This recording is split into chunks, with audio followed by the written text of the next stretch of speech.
अहानबमक्तदा सलाई story channel की महुत सिंसदुना पांथोय मंगांगना मयामबु तारामना ओक्सबगा लोइनना इकोक नोनो खुरुमजरी ngasi su mayam kidamakta nungairaba phunga wari ama putuna lakjare wari asigi mamingna lairen gi ina iruzabi wari asibu ibirakpana DN Khuman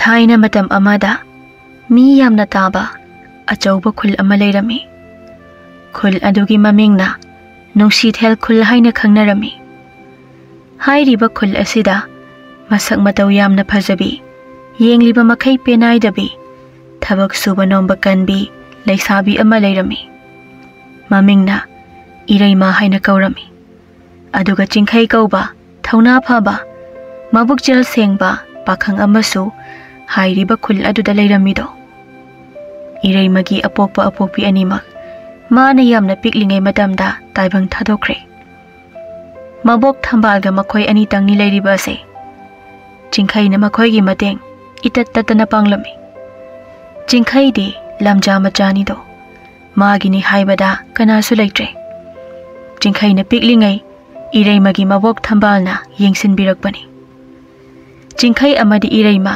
piklingai dagi hauna yamna luna tinaba marup ama oina hauri amana amabu udabada koithi thinarami mabok thambal su makhoi anibu yamna luna nushina tawrami nongmagi numini namidangi cha ising chanaraba matungda ireimana mabok thambal bu kauduna asumna haireklami abo kaidawragi isu thoi asuk nushina kauriba adubo kari tawba yawrabage abokta hayuse abo ado saudi sauno bako adubura asom awang mai kait leiba mi sangna daba umang adudane singchan ba chatluke haiba ko ta chingkhai ga punna chatmina doine haiba isu thoi chatpa yaroi ko adugi umang do sanga sathi ba yamna lei haine thaina umang aduda chawraba laiden ama lei haina tai ko nangbu kibaga amata khangdrabrani isu thoi kibide ireimana thawaidana haireklami ta chingkhai yawri sidi abo nahanwai ta chingkhaina chawraba kaijaw ama hingna phakriba dudi aduna ne abo nasudi karisu khudong thiba tarui masugi magun chapchana khangbi thambalni ningbo ningkhrabadi khongpham hongloi khangbana chatpagi ayaba su pibirami asomna masu maben wari watai tawduna tumthakhirami ayuk yenda anganbada ireimado mikap tholaklami aduga masagi nongmagi tawgadaba mathau sing tawba loirabada mabokta asomna haireklami abo chakto ai hala akanda thonge ko chale ko ta chingkhaina ngairamani hoi mabok na so hoi haiduna masubu yengduna lehauri asamna masu lamhenbi ireimado mabok na haibe indana lamhenbi amagi matawgumna chatkre amaramda chingkhaido ireimana laptakna laklibado mitkoptana yengjerami wakhalda su tomina sonjari ireima nahakse aina kayagi matik nungsijaba isin sina haidokpadi ngamjada adumak thamoi nungda losinduna thamlagadra ai nungsibase asomna mangduna leiringai aduda ireimana asomna hairi hota chingkhai kaino mangi dubo kakbaga khomde chalasila o thengkhre aduta chingkhai horen kaithelda singyon ba chalusiko asomna wari watai tawduna umangi maikai panglaklami umang yaurabada makhoi anida singchanba hokhirami ireimadi singchanba loiraduna chingkhai ngaina akoibadu koina yengduna leiri matam aduda chingkhaina ireimada asomna haireklami ireima swaida sum leiramo atai kaida su salamganu ko ai asomda sing akang bakhara thiruge singbol phadri ko leiramu ko asomna hairam laga chingkhai ado chatkirami irai masu mahausaगी fajabada ngaukhiduna chingkhaina sinarambado kauthokre makhongdo tapna tapna thangzilakpana ure piktak tauba pukhri ama leiriba ado pukhri adugi iyaidana tharo tharik tha kayana leitengba aduga akoibada laisak leichu manadaba leirang kayana phugaina saliba layam aduna pukhri dugi magunbo hena haplido nakanda nungjaw ama leiriba dugi oiromda ure akang leirang ama leisa tamliba do hek ubada leirang ado mitpham hongningde ngaurok hek ngawi irang langba posak amagumna mangal su phudokli kay leirang nuside onthok na phajakreda ningol gi thamoina leirang ma bu khoida jaruraba mali leirang ma bu hektuna ningol na pada nachom oina chinge khankhredo khut yeto tapna tingthoraktuna leirang ma bu heklagi matagum torak pamikupta khanghaudana miron ngang bangam balam hui ama chansilaktuna asumna haireklami hai nupi masa nangna tawribadu karino loina namak awafamda tabadare leirang asi achamba leirang nattido leirang asibu hekluba mido awafamda tagani mafamsidagi chakro chalo asi haina lamhoiduna ireimada haireklami adubu angakpani ireimagi wakhal leirang asigi mayaina kanman khibana leirang asibu nongmadi soidana hekkani haina mapukningda chap yungna lepkhre asomdana chingkhaisu singbul pharaduna ireimana lehauba mafamdada laklami adubu ireima leiba udrabada pakhatuna mana purakliba singbul adu makhadu thadakhirami aduga ireima haina hauna kauduna angawbagi mataugum mitki piranga iroinana magi thawai magni khanjaribi ireimabu thiraklami chingkhaigi khonjal tabada ireimasu khonjal tarakliba maikai adomda kana chelaklami adugi matung chingkhaiga ireimagasu thengnare ireimabu uzabada chingkhaigi tariba piranga do ireimana uthokre aduga ireimana asumna phagi oina haireklami ta chingkhai kaino angang macha dongna kapiro aduga ngasai thengnakiba angakpa thodok mayamdo ireimana chingkhaida loina tamlamki chingkhainasu leirang adubu hektanaba hairami chingkhaina haijarabasu ireimana yaba kauba leikhidre aduga ireimana wa makha taraklami adota chingkhai leirangi wadu tokse chak to aikhoida charase aduga punna kaithal da chalurasi ko ireima chakti chase hairagano kaithal chatpadudi ai nangnanaba adum laage ta chingkhai se aikhoida chak chase haibase nongmate hek yade aina thongbase haurai khanbeira khangde asi hairaga paithoktuna lei ireima adugi nateba se saunoba horen kaithelda nangi ngamuk lebidoineba asumna wari watai tawduna lakpana chingkhaisu mayum yauraduna leihauki aduga ireimasu mayum yaunaba chancha chatkhirami mayum yaurabada ireimasu mana puraiba singado mafam chana thamki aduga imungda changlaktuna mabopu kauna phi akangba ama paiduna mamaida humang marik kariba singado taithok tuna chakhumlomda changlakpada ure mabokna chak thongduna leiriba do abok kai chak thonglamino aina halaga thongge hairaga asi hairaga maboku phamali aduga ireimana chak ado makha tana thongjei isu thoi isu wagani haidana abokna thonglambane abok ai ke suwadeba haujikti nasu leisa phare abokpu nungaina thamadoine abok hidai nasu se sel yamna pairaga dabane horen singyon bagi sel duga aigi tungsinjaba sel duga punna phi sanaba langsu leira ani aduga nganu macha kharasu leira ke loina naba aduga ne abok ayuktana sing chalani nongthil namidang dana phi sarani nganu su loirani as ai sel yamna pairani khangda da abok wakhal se yamna nungai masu ireimagi matawadada mabok thambalado maithongda momon minok ama tamjai aduga Iraimana nganglibado chummi chummi haibagi maongda makoksu nomi. Ngaihaki matong chak loiraduna masu mabena do punna chak chathokminarami. Chaba loirabada Iraimana thabak singado machu tana khonglei thuna sasat loisilami. Thabak loirakpaga mapa chanana chingkhai sulaglami. Aduga makhoi anisu mabok thambalda kaithalda chalukhige hairamduna kaithel maikai panglaklami. Kaithel yauraba matungda makhoi anina purakpa sing ado ngaihaki matungda loina sitki. Aduga Iraimagi phi sanaba lang nganu macha leiba loiraduna mayum chatlage khanduna leithorakpa matamda mamang lomda tung onduna leptuna leiriba nupa amada khongpham chahaudaduna thengjilui. Nupa adusu tusinge tawrami. Iraimana yamna pakhana ibong ai soikibani sagonu ko ibong. Nupa adugi sakfam ado onsilaga hek yenglubada mibu sumhatpa sakdam chinglemi masanali nungai yaifaba ina khonbagi macha mali. Nupa adudi atai kanasu nate leibak asigi ningthaugi amata poksaba macha yaifarelni.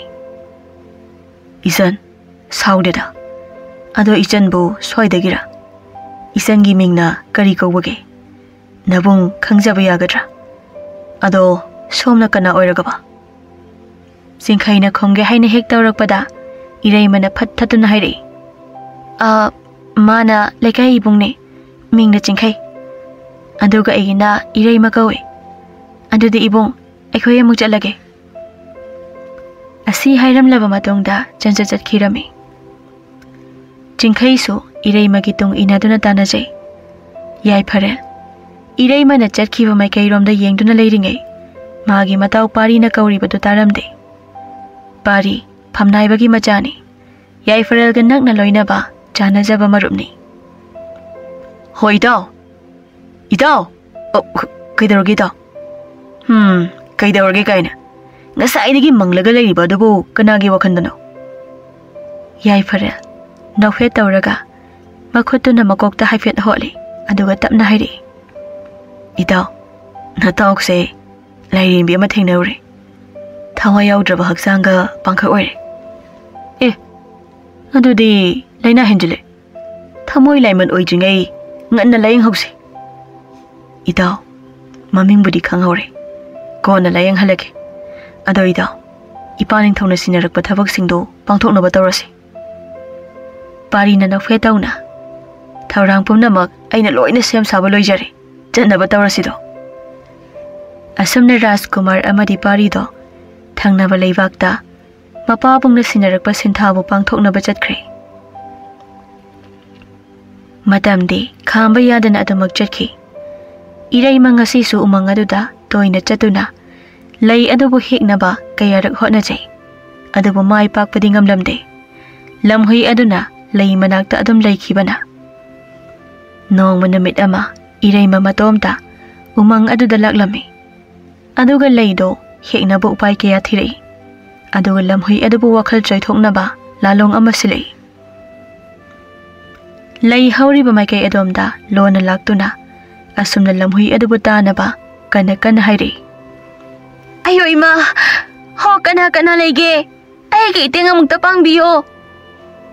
Lamhui adusu napi amana laurakpagi khonjal tarubada mateng panglunaba haina khonjal adugi maikai romda chenki. Napi ado kadaida leibano haiduna koithi thikirami. Tanja adugi khudong chaba adu lauraduna Iraimana lei adubu hekkirami. Lei adubu hekluba mikupta angakpa thaudok ama thoki. Kari matawna tawribasidi leirang asidi masak masu thoktaba leirang ama onkre. Karino leirang asidi khutta adum napaga leikre.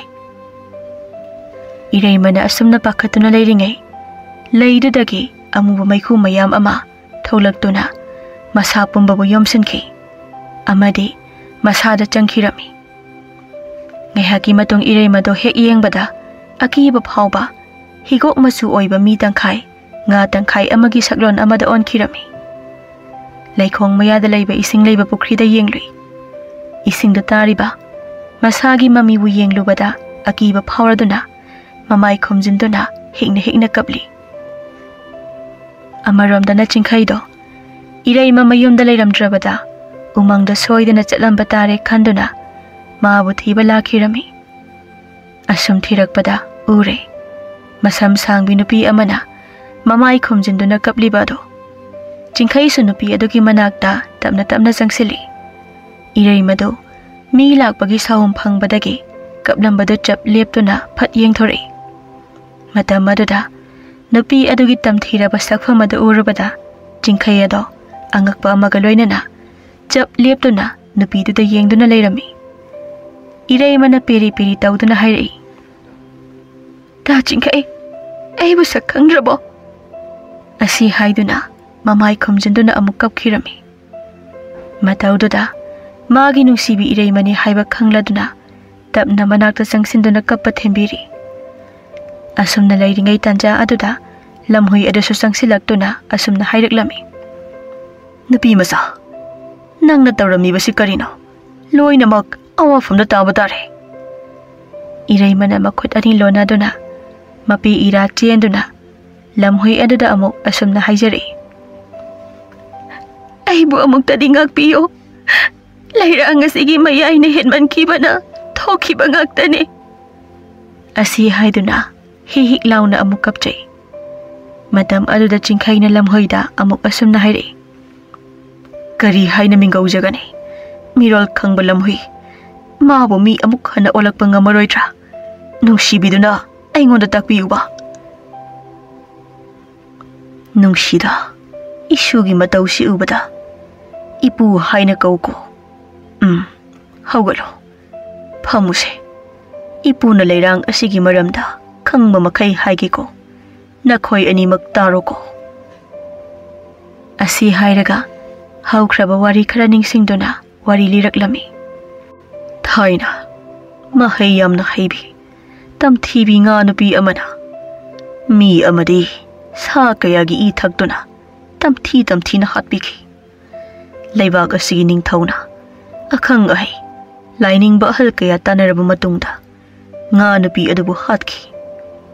Aduga nga nupi adugi thaway ase lairang asida phajinduna thamakkibani. Nupi masa tao ko muna. Purnimagi ahing khaktada mi onba ngamgani ko.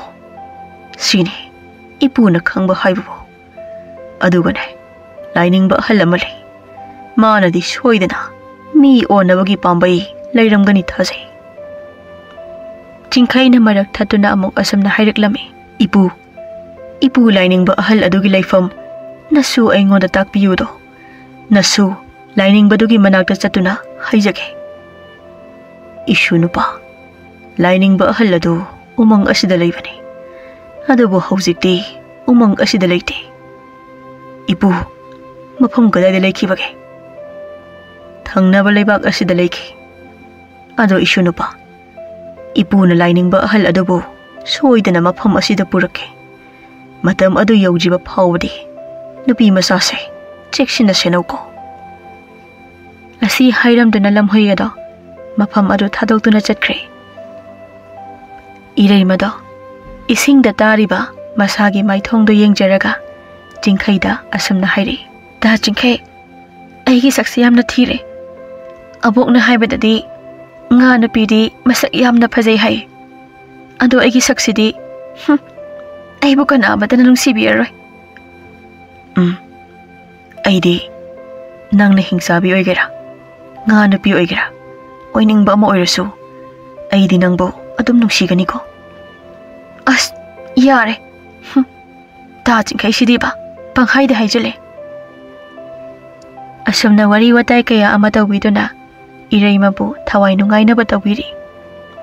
Chinkhai na irai magi mabok thambalda wari pumba tamjarami. Aduga pukhridugi nakanda sangmacha ama saduna makhoi leiki. Matamso asum haukibana irai magi sakfam amade maong matawso nongmagi khenaba asum helaklami. Karigumba kanda mamit khana yengba I thakningi hairakpagumba aduga Chinkhai gi makhut kado tap ka pairaga munna yengduna tinga kut yoli. Mataw aduda Chingkhaidi haifam tafum khangdana lona kapchai. Ireima Purnima gi ahing khuding pena kapchai. Magi mataw aduda mabok amadi Chingkhai sunungai jaramde. Noong ma Chingkhai leitaba namit amada Ireima na mabok thambal bu kauri. Abo sida amuk talao karino mahaigiba. Mamit araw baduga matin oro taduna hairakli bawa aduda mabok thambaldo masunupi oijarabasu akibadi phawrami. Abo ai bukirabo isunupi bu abok na karigi kigadawri bano. Asi haiduna jaisu adu suduna tapna jangli. Manak yoramdai aduda Ireima na nang haure matagom maboki makhongdo tap launa paiduna ironungda jingsinaba tawrami. Mabok adusu longna tunglomda haithei aduga masuda asumna hairi. Ayo sire hei thado on he nangbo ngausin anuko thado haibani isunupi. Adubu thadokpadi thadoklamde. Mabok to namagi saisu aduna masunupi gi makhut aduda kalaklami. Chaina phangladuna Ireima do phat thadoi. Masunupi dubu kijaraduna tapna hogatuna mabok adusu Chien bang ngamboy ngamdaboy tabli chien-ki. Masunupi adusu sauraduna hat lagi matagum isingdagi kang phanda makhut ani aduna leibakda namna tanarei. Mikuptuda Chingkhai lakbaga mapa chanaduna Chingkhai manakta kanna chensilai. Aduga Ireimagi khut ani ado tunglomda kanna paisinduna namsinduna thami. Ireima su nanthoknaba kanna honai. Chingkhai ado asawba amagi sakpham lawraduna khonjal kanna haireklami. Ireima nang ngawrabo kaino nang toise. Asumna kanna lawrakpa aduda Ireima do wakhalla aduna amuk makhutuna mamai adu khumjinduna kapchai. Aduga machinduna asumna hairi. Ta Chingkhai ai hamna ware ta Chingkhai. Abo nasu aibu hatok piro. Ai isana isabu pathaba ngamdre. Ihegi ikaulang bana ai mioiba amani haiba kausilagle. Natraga ai bu yoling thangduna phajinduna thambiro. Jairak aduda lamhui amadi lining ba haladusu makhoi gi manakta changlaami. Aduga Chingkhaina thokiba thodok khudingmak loinamak tamjai. Wafam khudingmak tarabada lining ba hal aduna hairaki. Nupa masa pambay amakhak dilay. Taray ba amadi oiroy. Thawai phawba mangba yaribani ko. Ipu nasuda takbiyo do thawai mangni haibagi chingnajate. Adudi hairagi taro ko. Laptak na uriba chingjawase. Asigi khwaigi mathakta surung ama laibani. Maduda lai oiraba lairen ama laibani. Lairen adu hatlaga magi ikheng puruklabadi yare. Aduga makha taba ataidi ikheng do puruklaba kanda oina hairage ko. Ipu nasu haujimak lairen adu hatpa chalake. Ngai ko nupa masa isam jamba khutlaina lairen adu hatpa ngamloi.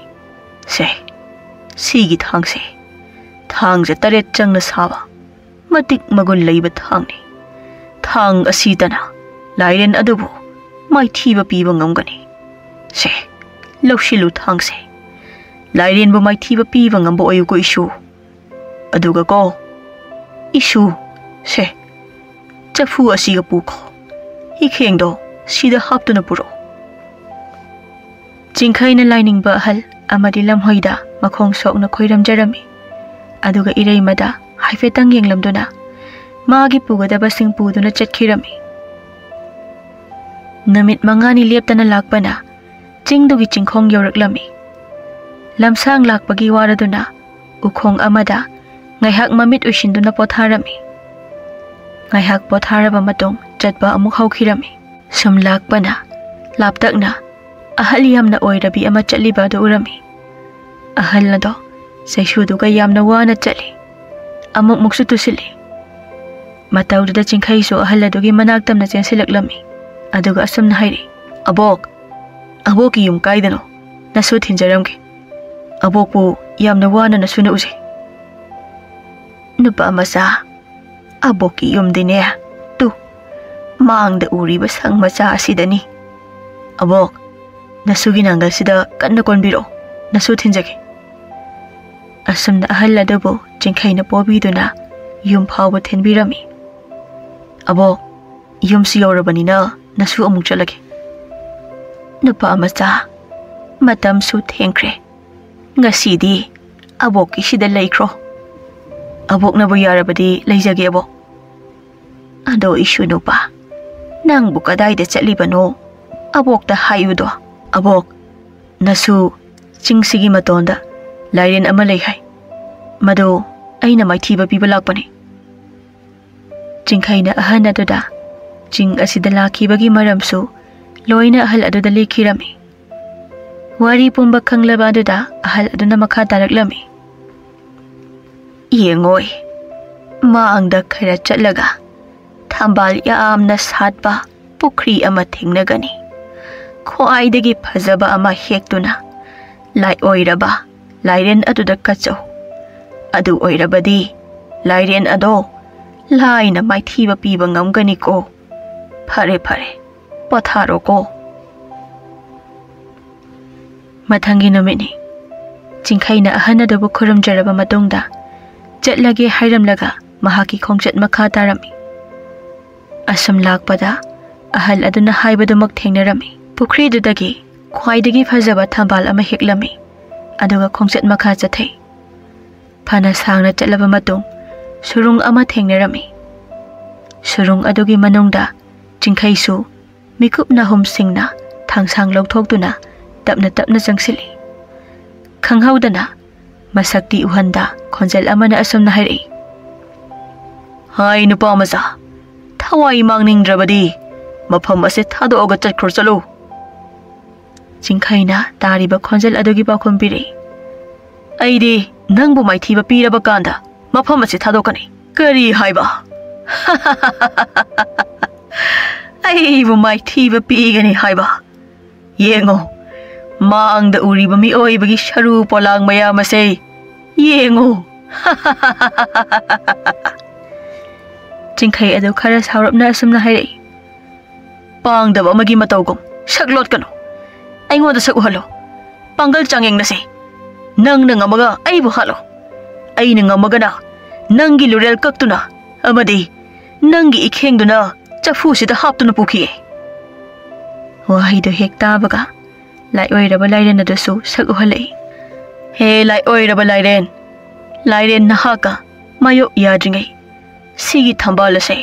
Naphamda hana kachage. Thambal sidi. Nupa macha. Seng na hayo. Thambal asi mataw karamna hilaklibano. He lai oiraba lairel. Thambal ase. Ahal oirabi amana haibadagi hekjarakpani. Jingkhaina ahal aduga thengnarakhiba pumba lairen aduda pumnamak tamjai. Lairen na amung asumna khonjal thokna haijai. Palem ima lairen bina taibang sintha loire. Lairam lenda chatbagi matam oire takpirabako. Nupa macha. Nafamda aihak maithire. Nangi nathau pangthokjaro. Asigi matungda lairen amadi jingkhai mayoknaba lanfam amagum mayoknaba hauraklami. Ngaihaki matung jingkhai na lakjaba heladuna lairen adugi lurel kakhirami. Aduga safu aduda ikheng singdu thanna yasilami. Pumnamak loiraduna lairen adugi asiba haksang adu achauba kom ama tawduna phumjilami. Aduga phumkhiba mafam adu wai taiduna thambirami. Irai mana lehauba umang adu tamna jingkhai ado khongsanba amuk hauraklami. Asomdana irai mado phibam yamna soksilami. Mangaksam makhutta yoli thangduna phajinduna thamli. Namit kharanigi matung jingkhai ado asok apan yaudana halakpa aduda makhoi loinamak haraujarami. Aduga lainingba ahal aduna jingkhaida asumna haireklami. Hayengse purnimani. Nupi macha asina mi olakpa matam aduda ikhenga siga loinana nungtigi miyoibagi imarik kharaga tinsinduna irujagadabani. Asumna numit 7 ni chupna tawgadabani ko. Mathangi namitni laining baduna hairambagi matong ina ahing oirakpa ngairi. Pungja khargi matung ahing oirabada chingkhaigi makhut khudangdo thangna khara lenthatjaduna I thogalami. Aduga chafu amada hapduna mabok thambalda piki. Adugi matung ireima ina iruba hauki. Asumna ina numit asidagi hauna laining bana hairiba numit masing adu sudriba phawba ina irujarami. Numit masing surabada iraimasu masagi hanagi safamda hanjilaklami. Fajabasu hanadagi hena fajare. Haujikti iraimasu karimata tawdrabanina makhoi mayum da laktuna leirami. Nongma numit amada mabokna iraimada wa ama hairi. Isu thoi. Abokdi isu jingkhaise onthokna nungsijakre. Isu nupadam oining lakle. Nabani se luhong thokpiba tare. Abok ta singkhaina aibu kaisu nungsibiramoy. Aise masal dawna khalamgani. Abok loina khangi ko. Isu thoibo abok na selibasi yaningdrabo. Hayo. Abok ay isana yari. Asi hairamduna kana imunglomda chensinki. Ngayaki matong iraima pukrida ising sokpa tholakpada chingkhaina kawraklami. Iraima ay nangonda wa amada haige. Oisaba thibani hainadi khanbigano. Yaningdrabaso adum hairauko. Ta chingkhay kay wano haidoido adum hairo. Sungkay thooka lay napanabo hoine hairake. Iraima ay nangbo tamoy siyang nanungsi. Punsi kong sasa nangga po nasatminanike. Nangbo kari kalike. Iraima matamoy da harawrami. Pakumpiram dana napetaw duna chatkirami. Chingkhay su ikaira duna tumina lehawi. Mathangi namita iraima na chingkhaygi manakta chatluge haiduna tholakpada lambida yaifarel thengnarami.